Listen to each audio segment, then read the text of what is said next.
It's been a while since there's been a new episode of Out of My Shell, but here we are, spring 2023. This is Azalia Snail, and I'm so happy to present this very special episode with a new artist called Mazie, who is very psychedelic, delicious melodies, great layering, super smart, and I just adore her music. So I'm very excited to have her on the show, and let's take it away. Here's me talking with Mazie.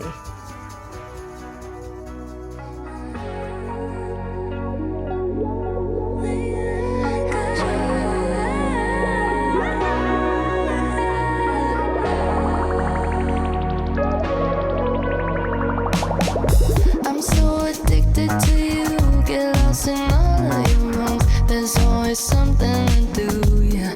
I wanna take both my hands off the wheel. None of the visions are real. It's all an illusion, baby. Welcome to Out of My Shell, Mazie. It'll hurt if you fight it, and I'll be waiting for you in the end. 'Cause Hello, this is Mazie. Yes, hi, how's it going? Oh, good. How are you? I'm great, just starting my day. Yes, and you're getting ready to go on Colbert, right? It wasn't a, proper performance. We pre-recorded it. Oh, I see. Oh, okay. Well, and you just moved to LA semi-recently? I would say almost 3 years ago. So I've been here for a little bit now. Okay. But where did you come from originally? I'm from Baltimore, Maryland. Baltimore. And right before I moved to LA, I was living in Philly. Okay, do you know Lauren Ruth Ward, who's also from Baltimore? I don't. Okay, but I she's a really great singer that I discovered out here, and she's got this kind of gutsy Janis Joplin type quality. Oh, so cool. But she's from Baltimore. I grew up partly in Silver Spring. Oh, no way. Yeah. So deeply. Where are you based now? Well, I'm in Los Angeles. I'm in Shadow Okay. Hills, which is kind of near Tahunga, Okay, cool. and I love it.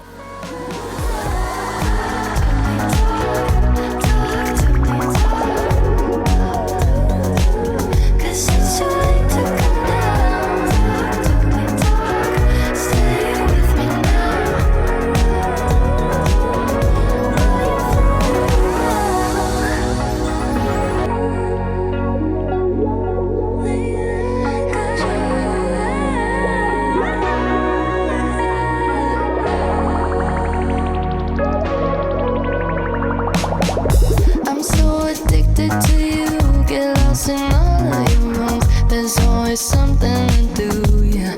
I wanna take both my hands off the wheel. None of the visions are real. It's all an illusion, baby. And when you're losing control, it'll hurt if you fight it, and I'll be waiting for you in the end. 'Cause I like you, talk to me,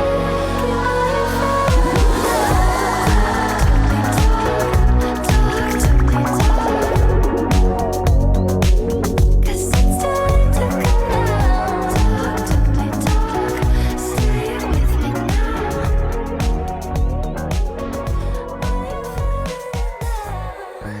Music is obviously such a healing and uplifting thing we have. What are some songs in particular, a few songs, maybe 3 or 4, that have really inspired you? Wow, that is such a big question. I think I'm gonna give you some records first because I'm a record girl through and through. Okay. I would say The Slow Rush by Tame Impala has been a very impactful album. Sgt. Pepper's Lonely Hearts Club Band has also been very impactful, and The Party by Andy Schauf. Oh, There are okay. so many songs in each of those albums that I could give you, but I think those 3 records are very monumental for me. Yeah, very explosive, psychedelic, layered, and I noticed in your music it's all about a lot of layering, which is very appealing to me, and also the way you mix genres is is really cool. And Thank you. my band Lovey Dove, we made an album called Showstopper, and it's, my husband, I was turning him on to your music. He's a producer, composer, arranger, etc. And he said, oh my God, this production's amazing. Hip hop qualities with, psychedelic, lo-fi. It's really appealing. So Thank you so congrats. Yeah. Are there any female artists that have inspired you? I like to kind of dig into that a little bit too. 100%. I think Janis Joplin and Stevie Nicks in particular are just like two major influences as well. I think sonically I don't pull as much, but just in their personhood and just like their style, just everything about them, I would say those two. Nice. Loving you and I just can't wait till I'm something great, something low. So let me know, so let me know. Where does it go? When it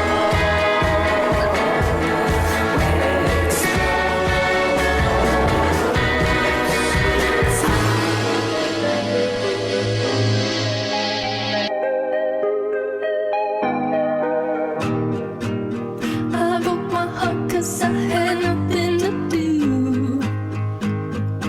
You did it 'cause you wanted to. I don't need another reason to prove.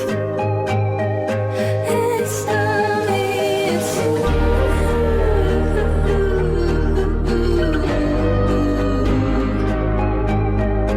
It's not me, it's you.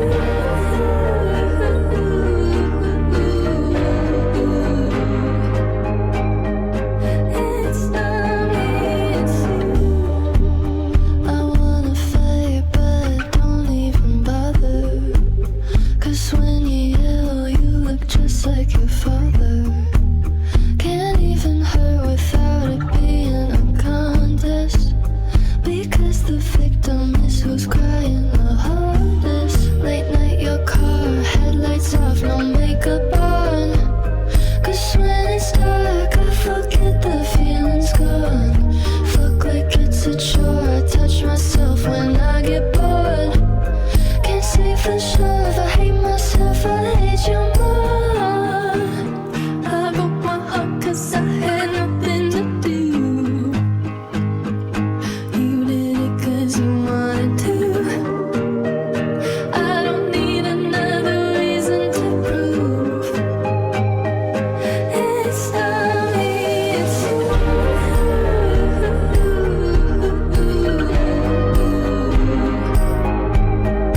It's not me, it's you.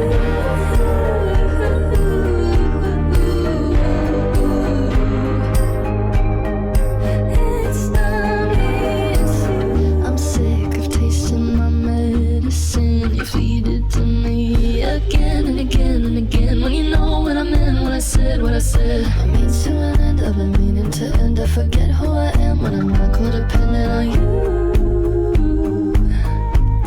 But here we are, late night, your car, headlights off, no makeup on. 'Cause when it's dark, I forget the feeling's gone.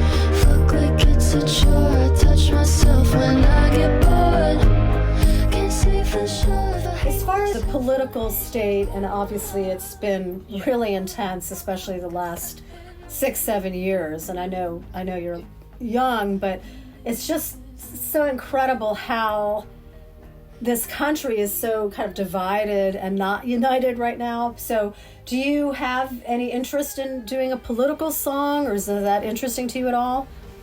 Absolutely. I think I've always struggled by the time we get to the studio and start writing the songs to make like a politically charged song lyrically that doesn't come out as like a little tone deaf. So I think for me, the biggest impact comes across visually. And I've been talking a lot just like with the team I work with visually about those next steps and I guess bringing more politically charged messages there. Yeah, no, it's really so important. My husband and I did a song called The Voting Song, and we originally did it when Mitt Romney ran, and we wrote it originally as like this punk song, and then we kind of updated it for when Trump ran, and you just can't believe the anger and greed of some of these people, and I'm glad that you're interested in jumping on that train, because I think it's really important for young people, young artists, to get on board. So I totally agree. Cool. And what about, and you kind of already mentioned a couple of women artists, but I was wondering who your heroes are. They don't have to be music heroes, but who would you say maybe like 3 top heroes, people you look up to? I would have to say Angela Davis being one of them. I've just read so much of her works, especially Women, Race, and Class and Our Prisons Obsolete. Those were very life-changing books. I don't even know if one of them is a book, but anyway, it doesn't matter. Yeah. And AOC, I feel like she was very impactful for me, and I feel like she brought in a new generation of politicians, and her presence is so much bigger than what it was when she was just like a grassroots campaign. But I followed that campaign prior to her election and was like a very early supporter of her. And her the Bring Down the House documentary, if I ever need a really good cry or motivational moment, I just put it on and watch it. Sweet. So I love her so much.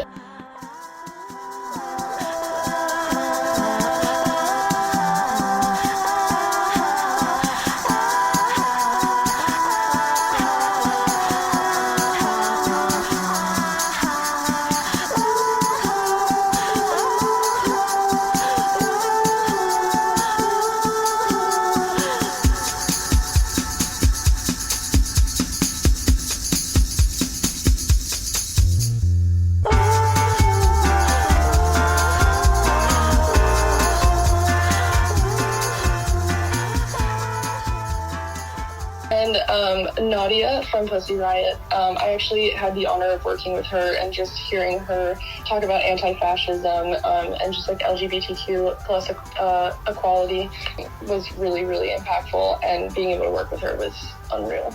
That's fantastic. Yeah, well, Angela Davis is a big presence at the Jazz Center in San Francisco, and my sister works there. So one day I was there, and I look up and I see Angela Davis, and of course I had to say, "Oh my God, you're." So, yeah, she's amazing. And AOC did a very small political gathering in Los Angeles when she was when she first got elected, she came out here and did something at a little theater in downtown LA. There was only about 200 people there. And Nadia, they also did a small event in Los Feliz about 4 or 5 years ago. Yeah, so that's great. 3 wonderful choices. Fantastic. I was just going to say, how have you gotten into, the political space? I think I felt like I had to. I think, the sad thing is when I was really young, my mom actually worked on the Jimmy Carter campaign.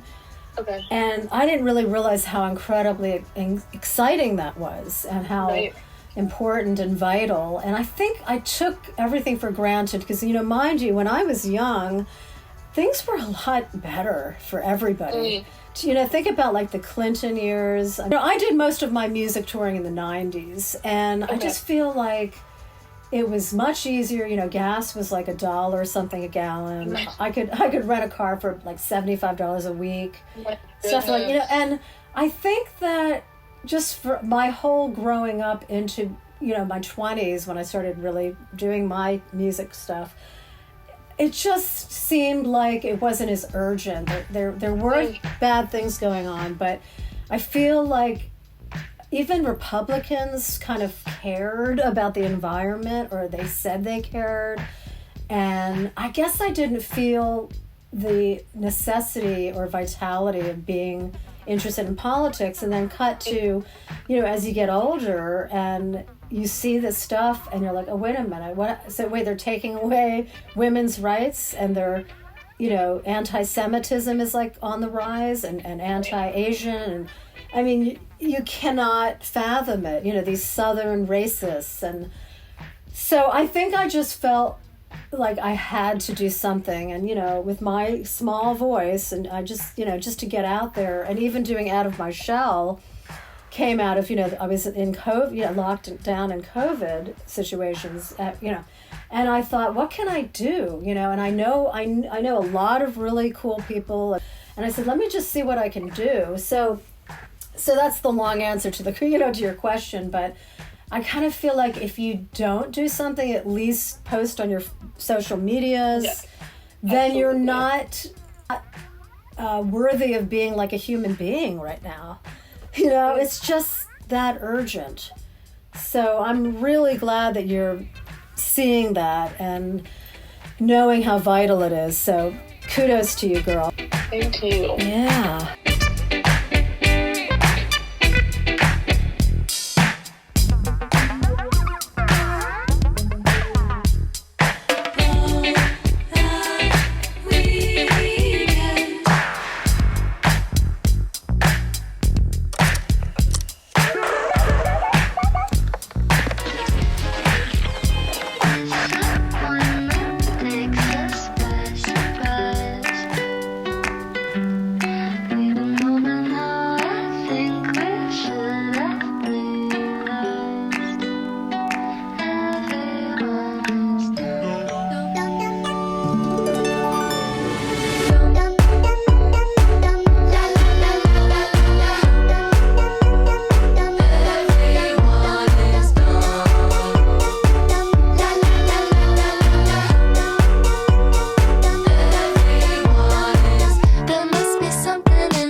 poison pipeline, all toxic sideline, no switch and fade, no delay to another day.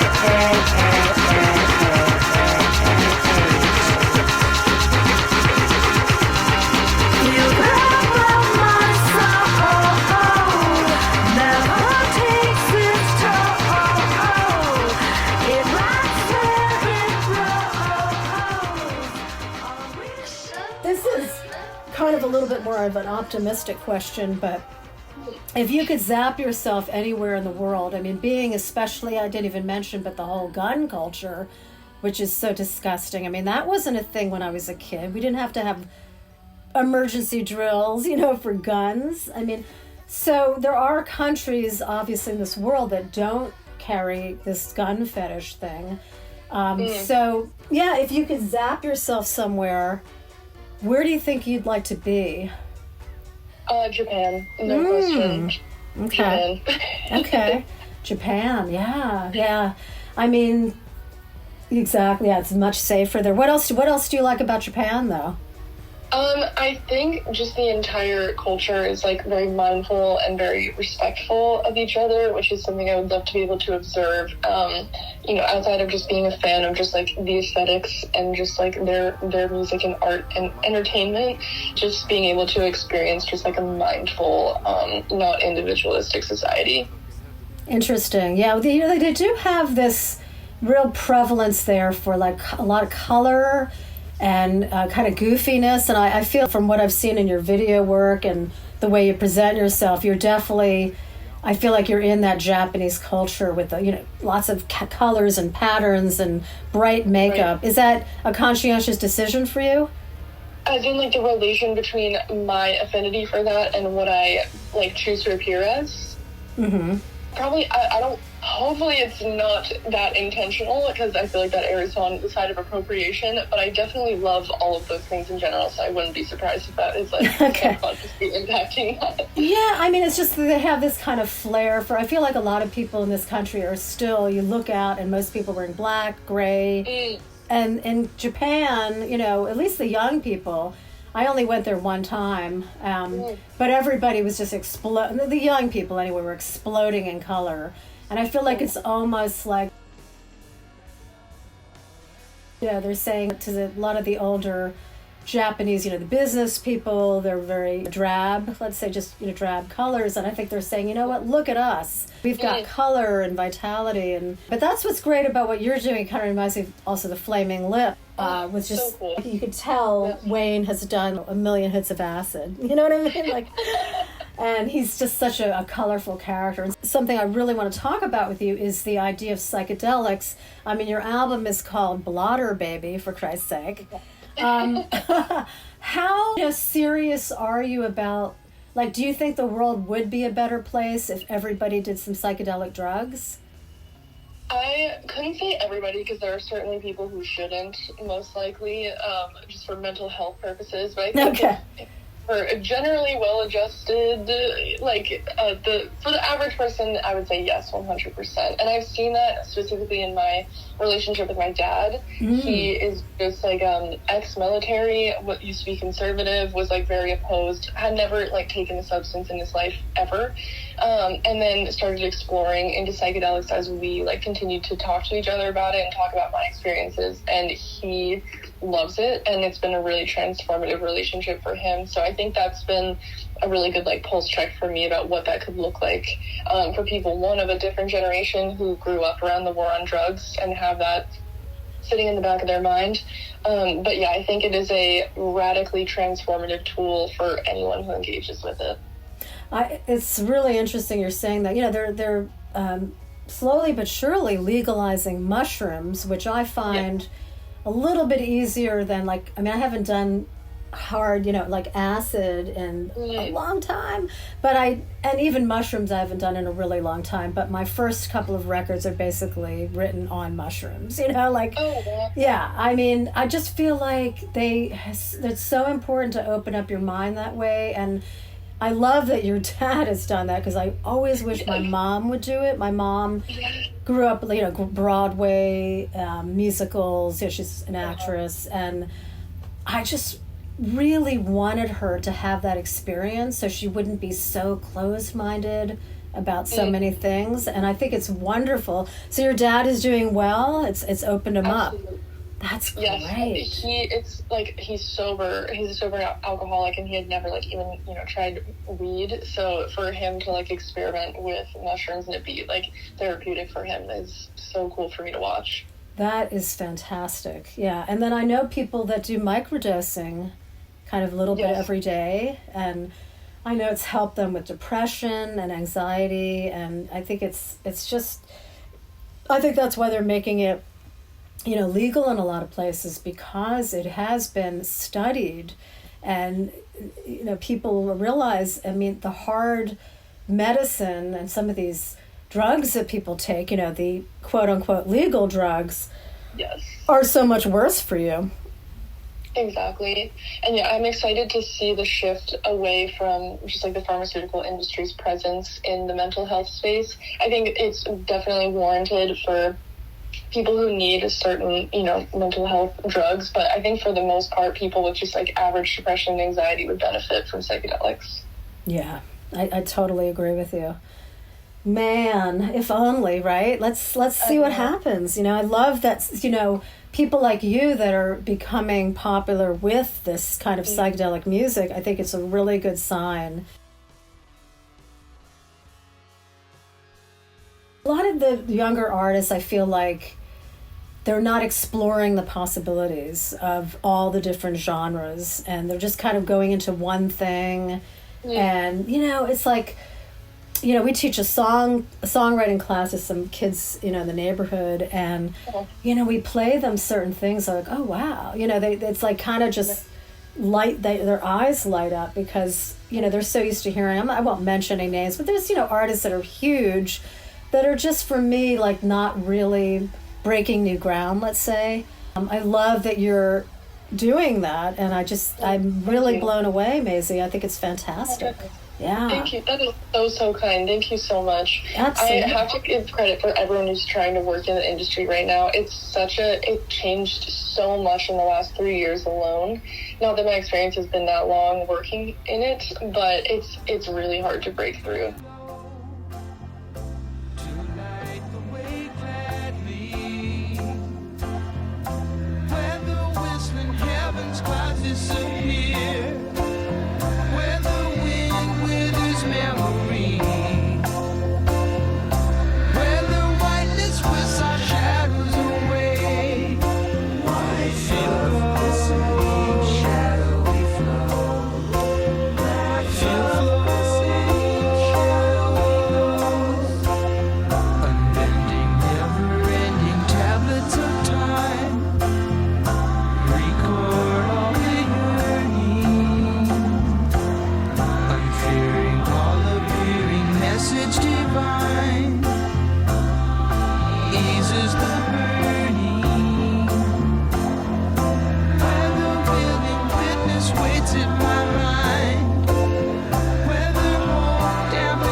And let's talk just a little bit about your history, and then I'll let you go. But the producers you're working with, I think, if I'm not mistaken, did you grow up next to one of them, or had yes. I primarily work with just one producer. His name is Ely Risk. He is obviously incredible. My music wouldn't be what it is without him. We just happened to be neighbors growing up, and we were connected through a mutual friend who was like, oh, she is interested in music, and then we just kind of never stopped hanging out.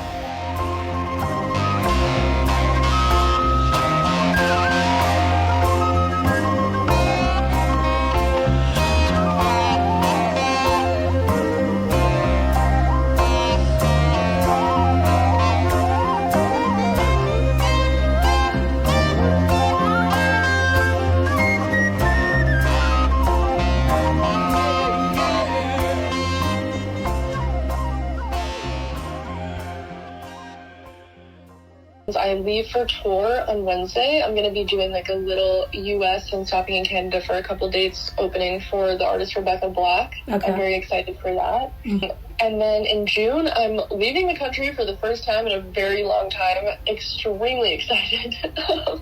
I'll be going to Europe with some friends through the month of June. And then when I get back, hopefully just working on music and, starting the next project. Okay, great. So your Europe thing is more of a pleasure vacation thing. Yes. Nice. Yes, it's good to step out. What countries are you going to? I am visiting some family in Dublin, and then we're going to Barcelona, and then to Athens, and then to Paris, and then London for like a day and a half. Ah, fantastic. That's going to be great. Wow. Very cool. Yeah, I've gotten to tour Europe quite a bit, and I think they're going to love you over there when you do go. Yeah, for music. I mean, yeah. So that's fantastic. Well, let me know when your next LA date is. I'd love to come see you. Absolutely. I'm playing El Rey on May 20th. Oh, May 20th. Okay. Are you headlining? No, I'm opening for Rebecca Black. Oh, yeah. Yeah, the El Rey's great.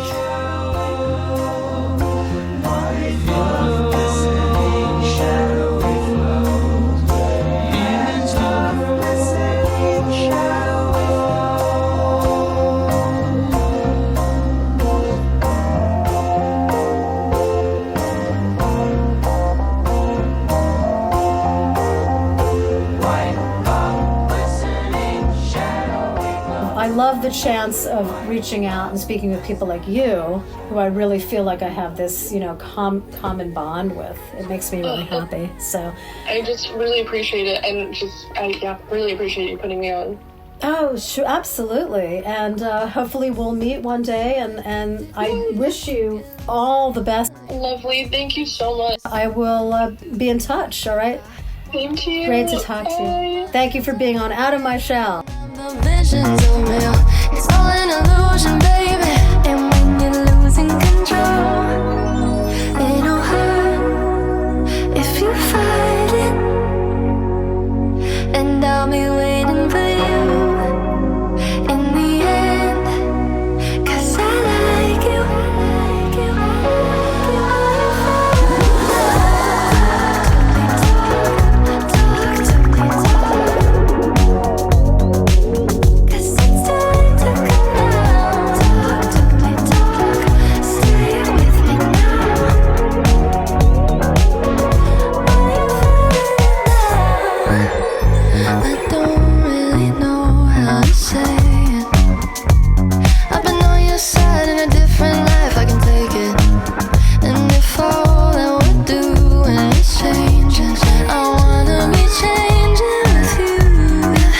Talk to me.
All right, everybody, this is what we heard on the show today. We heard, of course, Mazie with Are You Feeling It Now? We ended with that and also played it at the beginning. We heard Feel Flows from the Beach Boys, a little bit of Deep Down Ink by Lovey Dove, Field Rep, Azalia Snail, Retrofission, Danimal, Dum Dum by Mazie, a little bit of Head On Over from Azalia, Genius of Love, Tom Tom Club. I just read Chris France's autobiography, so I was really in the mood to hear that. We heard It's Not Me, It's You, another amazing Mazie song, When It Explodes by Pond, and as I said, we started with Are You Feeling It Now, Mazie. Make sure to check out her album Blotter Baby, out now. It is fantastic and phenomenal, and she's got a bright future ahead of her. So thank you for tuning into Out of My Shell. We'll be back next month with another episode. Remember, you can contribute on Podomatic, and tell your friends to listen, and rock on and stay safe.